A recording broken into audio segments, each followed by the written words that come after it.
Billionaire psycho ಭಾಗ 21. Please ಚಾನಲ್ಗೆ subscribe ಆಗಿ. ನಿಖಿಲ್, ದಯವಿಟ್ಟು ಈ ಪರಿಸ್ಥಿತಿಯಲ್ಲಾದರೂ ಈ ರೀತಿ ಹಠಮಾರಿತನದಿಂದ ವರ್ತಿಸೋದನ್ನು ನಿಲ್ಲಿಸು. ನೀವಿಬ್ಬರು ಈಗಲೇ ಮನೆಗೆ ಹೊರಟ್ರೆ ನನಗೆ ಯಾವುದೇ ಅಭ್ಯಂತರವಿಲ್ಲ.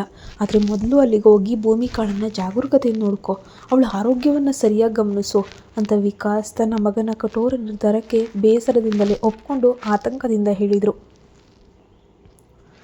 ಭೂಮಿಕಾ, ಬಾ, ಇಲ್ಲಿ ಇರಬಾರ್ದು, ನಾವು ಹೊರಡೋಣ ಅಂತ ನಿಖಿಲ್ ಅತ್ಯಂತ ತಣ್ಣನೆಯ ಧ್ವನಿಯಲ್ಲಿ ಹೇಳುತ್ತಾ ಭೂಮಿಕಾಳ ಮೃದುವಾದ ಕೈಯನ್ನು ತನ್ನ ಬಿಗಿಯಾದ ಹಸ್ತದಲ್ಲಿ ಹಿಡಿದು ರಾಜಮಾನುಷನಿಂದ ಹೊರಗೆ ಕರೆದುಕೊಂಡು ಬರ್ತಾನೆ.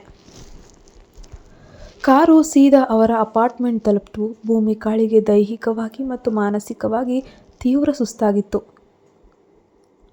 ತಲೆ ಇನ್ನೂ ಲೇಸಾಗಿ ತಿರುಗುತ್ತಲೇ ಇತ್ತು. ಅವರು ಕಾರ್ ಪಾರ್ಕಿಂಗ್ ಮುಗಿಸಿ ಅಪಾರ್ಟ್ಮೆಂಟ್ನ ಲಿಫ್ಟ್ ಕಡೆಗೆ ಹೋಗ್ತಿರುವಾಗ ಆ ನಿಶಕ್ತಿಯಲ್ಲಿ ಭೂಮಿಕಾ ಕಾಲು ತುಸು ಎಡವಿ ಬೀಳಲು ಹೋದ್ಲು. ಅದನ್ನು ತಕ್ಷಣವೇ ಗಮನಿಸಿದ ನಿಖಿಲ್ ಒಂದು ಕ್ಷಣವೂ ತಡ ಮಾಡದೆ, ಮುಖದಲ್ಲಿ ಯಾವುದೇ ಸಣ್ಣ ಸೌಮ್ಯ ಭಾವನೆಯನ್ನು ತೋರಿಸದೆ ಮೌನವಾಗಿ ಅವಳನ್ನು ತನ್ನ ಎರಡೂ ಬಲಿಷ್ಠ ತೋಳುಗಳಲ್ಲಿ ಮೇಲಕ್ಕೆ ಎತ್ಕೊಂಡ. ನಿಖಿಲ್, ಪ್ಲೀಸ್ ನನ್ನನ್ನು ಕೆಳಗೆ ಬಿಡಿ, ನನ್ನ ಕಾಲಿನಲ್ಲೇ ನಾನು ನಡ್ಕೊಂಡು ಬರಬಲ್ಲೆ ಎಂದು ಭೂಮಿಕಾ ನಾಚಿಕೆ ಮತ್ತು ಮುಜುಗರದಿಂದ ಮೆಲ್ಲನೆ ಹೇಳಿದ್ಲು. ಗೊತ್ತು ಎಂದು ನಿಖಿಲ್ ಕೇವಲ ಒಂದೇ ಒಂದು ಕಠೋರ ಪದದಲ್ಲಿ ಉತ್ತರಿಸ್ತಾನೆ. ನಿಖಿಲ್, ಪ್ಲೀಸ್ ಹಠ ಮಾಡಬೇಡಿ, ನನ್ನನ್ನು ಕೆಳಗೆ ಬಿಡಿ, ಭೂಮಿಕಾ ಮತ್ತೆ ವಿನಂತಿಸಿದ್ಲು. ಇನ್ನೇನು ಸ್ವಲ್ಪ ಹೊತ್ತಿನಲ್ಲಿ ಅಪಾರ್ಟ್ಮೆಂಟ್ ಒಳಗಡೆ ಹೋಗಿ ನಿನ್ನ ಕೆಳಗೆ ಬಿಡ್ತೇನೆ, ಅಲ್ಲಿಯವರೆಗೆ ಸುಮ್ಮನಿರು, ನಿಖಿಲ್ ಗಂಭೀರವಾಗಿ ಹೇಳಿದಾಗ ಭೂಮಿಕಾ ಮತ್ತೆ ಬೇರೇನು ಮಾತಾಡೋಕ್ಕೆ ಹೋಗಲಿಲ್ಲ. ಅವಳು ತನ್ನ ತೋಳುಗಳಲ್ಲಿ ಎತ್ಕೊಂಡು ನಡೆಯುತ್ತಿದ್ದ ನಿಖಿಲ್ನ ಆ ಕಲ್ಲಾಗಿದ್ದ ಯಾವುದೇ ಭಾವನೆಗಳಿಲ್ಲದ ಭಿನ್ನ ಮುಖವನ್ನೇ ರೆಪ್ಪೆ ಇಕ್ಕದೆ ದಿಟ್ಟಿಸಿ ನೋಡ್ತಾನೇ ಇದ್ಲು. ಅವಳ ಒಳಗಿನ ಹೆಣ್ಣು ಆ ಕ್ಷಣದಲ್ಲಿ ವಿಪರೀತ ತಳಮಳಕ್ಕೆ ಒಳಗಾಗ್ತಿತ್ತು. ಅವನಿಗೆ ನಾನು ತಾಯಿಯಾಗುತ್ತಿರುವುದಕ್ಕೆ ನಿಜಕ್ಕೂ ಸಂತೋಷ ತಂದಿಲ್ವಾ? ಒಂದು ವೇಳೆ ಆತ ನನ್ನನ್ನು ಅಷ್ಟೊಂದು ಭೀಕರವಾಗಿ ಏನಾದರೂ ದ್ವೇಷಿಸ್ತಾ ಇದ್ದಾನಾ? ಇವೆಲ್ಲಕ್ಕಿಂತ ಮುಖ್ಯವಾಗಿ ಅವನಿಗೆ ನಮ್ಮಿಬ್ಬರ ಈ ಮಗು ಬೇಡವಾದರೆ ಮುಂದೆ ಗತಿ ಏನು ಮಾಡೋದು?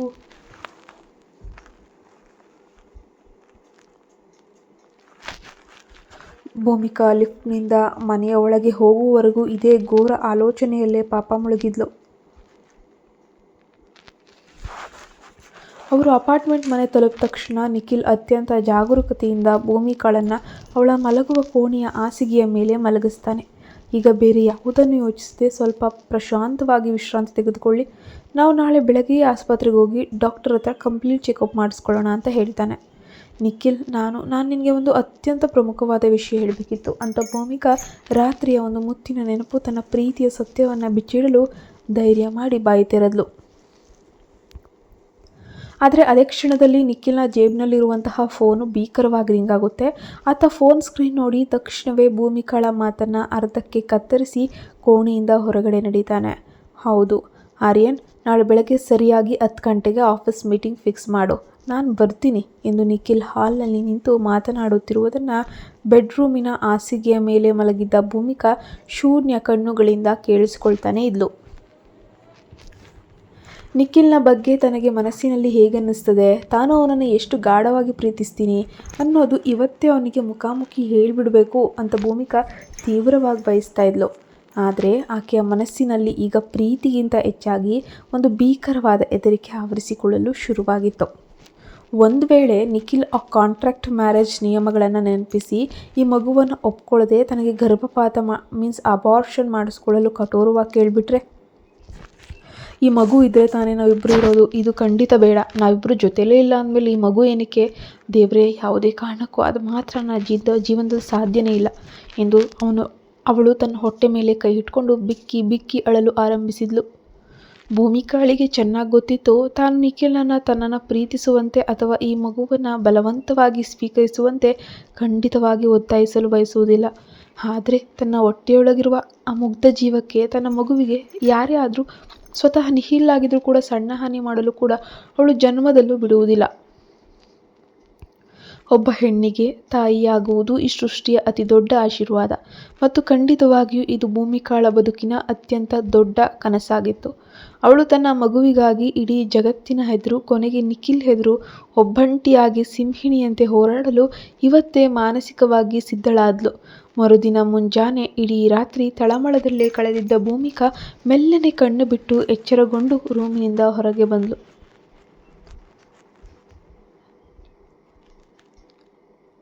ಹಾಲಿನ ಪಕ್ಕದ ಕಿಚನ್ನಲ್ಲಿ ನಿಖಿಲ್ ಅತ್ಯಂತ ಜಾಗರೂಕತೆಯಿಂದ ಅವಳಿಗಾಗಿ ಜ್ಯೂಸನ್ನು ತಯಾರು ಮಾಡ್ತಿದ್ದ.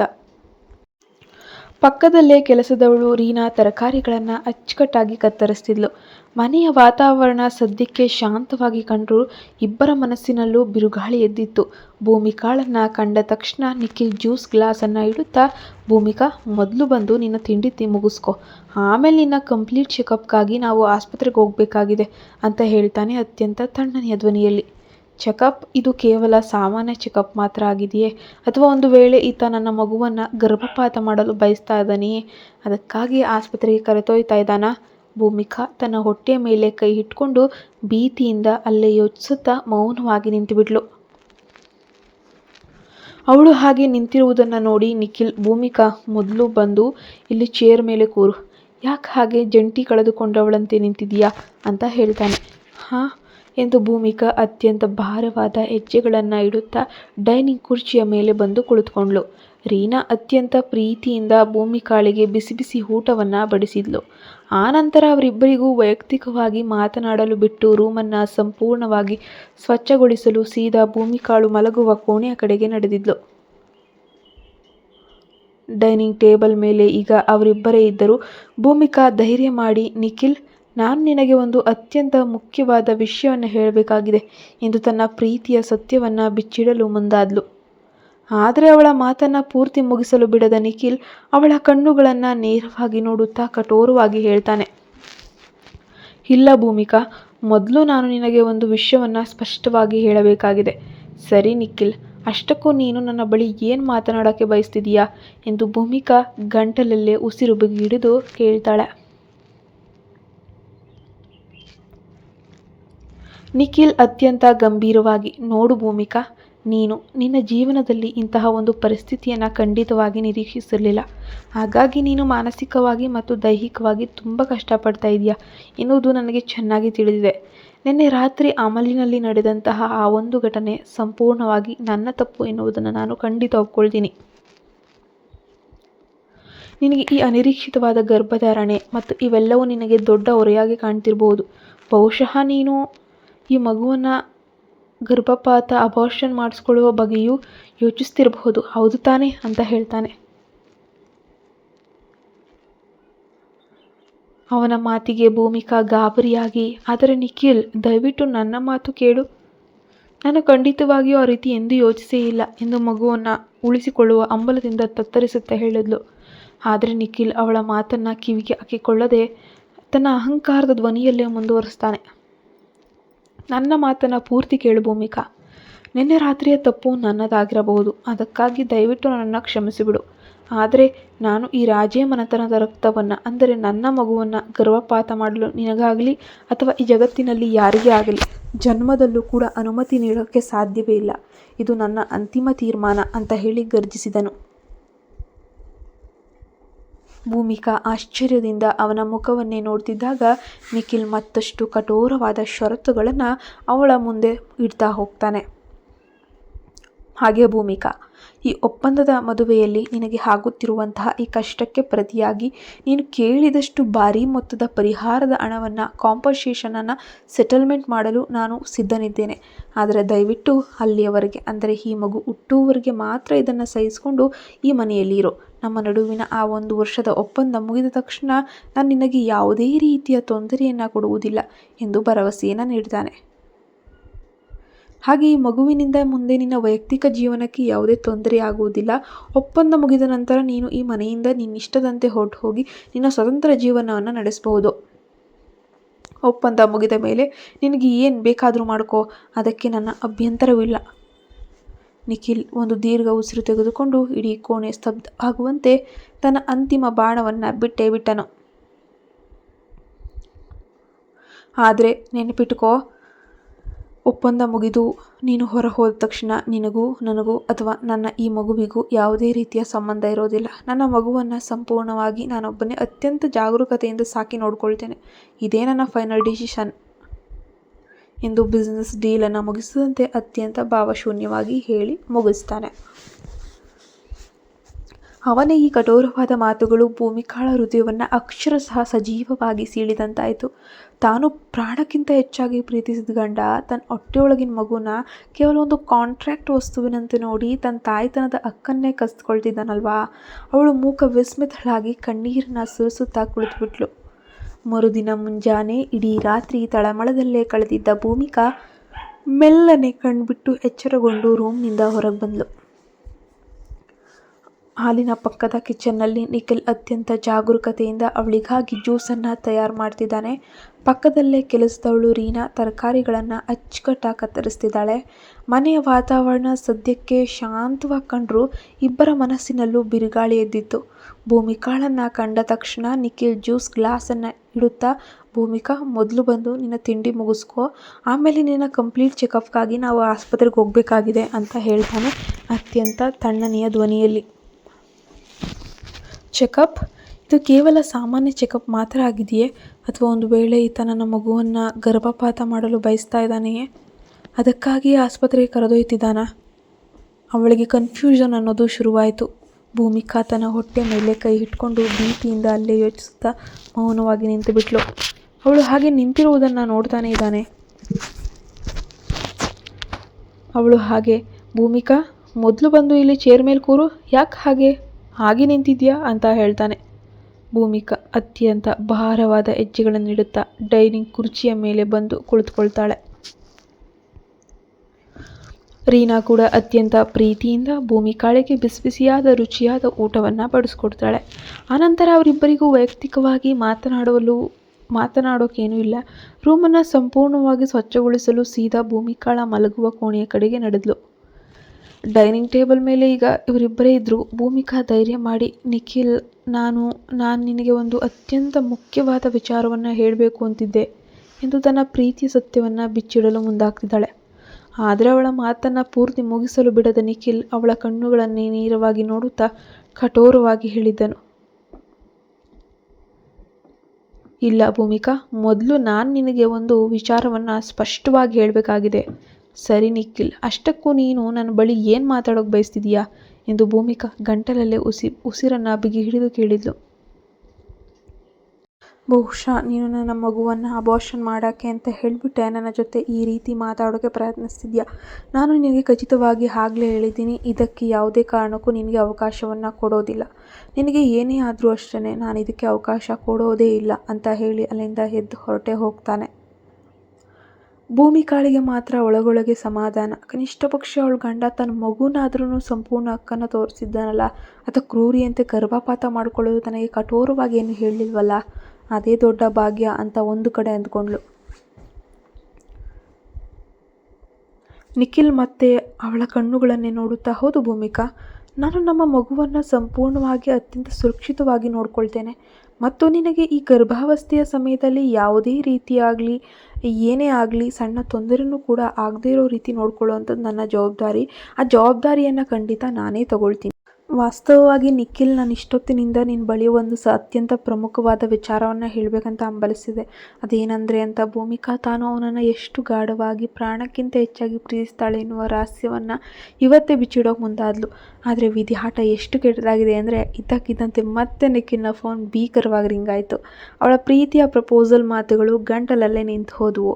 ನಿಖಿಲ್ ತಕ್ಷಣ ಫೋನನ್ನು ಕನೆಕ್ಟ್ ಮಾಡಿ, ಹೌದು ಆರ್ಯನ್, ನಾವು ಇನ್ನು ಕೆಲವೇ 20 ನಿಮಿಷಗಳಲ್ಲಿ ಮನೆಯಿಂದ ಹಾಸ್ಪಿಟಲ್ಗೆ ಹೊರಡ್ತಾ ಇದ್ದೇವೆ.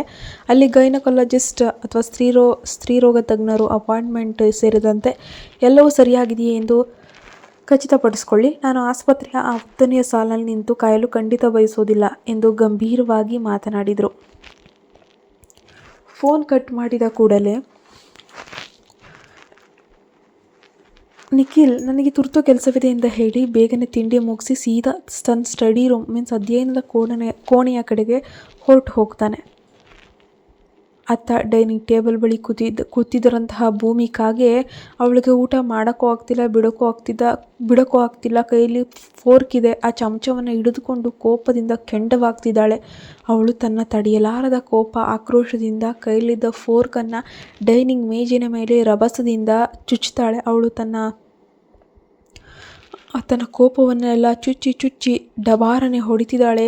ಅವಳ ಕೋಪ ಹಾಗೆ ಹೊರಗೆ ಬರ್ತಾ ಇದೆ. ಆಹಾ, ಆ ಆರ್ಯನ್ ಇದಾನಲ್ವಾ, ಅವನಿಗೆ ಕನಿಷ್ಠ ಪಕ್ಷ ಕಾಮನ್ ಸೆನ್ಸ್ ಅನ್ನೋದೇ ಇಲ್ಲ ಅನಿಸುತ್ತೆ. ಕೋತಿ ಆಡ್ದಂಗೆ ಆಡ್ತಾನೆ. ನಾನು ಪ್ರತಿ ಬಾರಿ ನಿಖಿಲ್ ಕಣ್ಗಳನ್ನು ನೋಡಿ ನನ್ನ ಪ್ರೀತಿ ಬಗ್ಗೆ ಹೇಳೋಕೆ ಧೈರ್ಯ ಮಾಡಿದ್ರೆ ಬಾಯಿ ತೆರೆದ್ರೆ ಸಾಕು, ಈ ಮೂರ್ಖ ಮಧ್ಯದಲ್ಲಿ ಬಂದು ಫೋನ್ ಮಾಡ್ಕೊಂಡ್ಬಿಡೋದು, ಒಳಗೆ ಬಂದುಬಿಡ್ತಾನೆ. ಎಂತಹ ಅಡ್ಡಕತ್ತೆ ಇವನು. ಈ ನಿಖಿಲ್ ಸ್ಟಡಿ ರೂಮ್ಗೆ ಹೋದರೆ ನನಗೆ ಮತ್ತೆ ಅವನೊಂದಿಗೆ ಪ್ರಶಾಂತವಾಗಿ ಮಾತಾಡೋಕ್ಕೆ ಸಮಯ ಸಿಗ್ತದೆಯಾ? ಒಂದು ವೇಳೆ ಈ ಆರ್ಯನ್ ಏನಾದರೂ ಇವತ್ತು ನನ್ನ ಕಣ್ಣೆದುರಿಗೆ ಬಂದರೆ ಆತ ಖಂಡಿತವಾಗಿಯೂ ನನ್ನ ಕೈಗಳಿಂದ ಸತ್ತು ಮಣ್ಣಾಗ್ತಾನೆ, ನೋಡ್ತಾ ಇರು ಎಂದು ಕೋಪದಿಂದ ಕಿರಿಚಿದ ಭೂಮಿಕಾ ಸಿಟ್ಟಿನಲ್ಲೇ ಪಕ್ಕದಲ್ಲಿದ್ದ ಒಂದು ಹಿಡಿ ಸೇಬನ್ನು ಕೈಗೆತ್ಕೊಂಡು ಕಟುಮ್ ಅಂತ ಭೀಕರವಾಗಿ ಬಲವಾಗಿ ಕಚ್ಚಿದ್ಲು.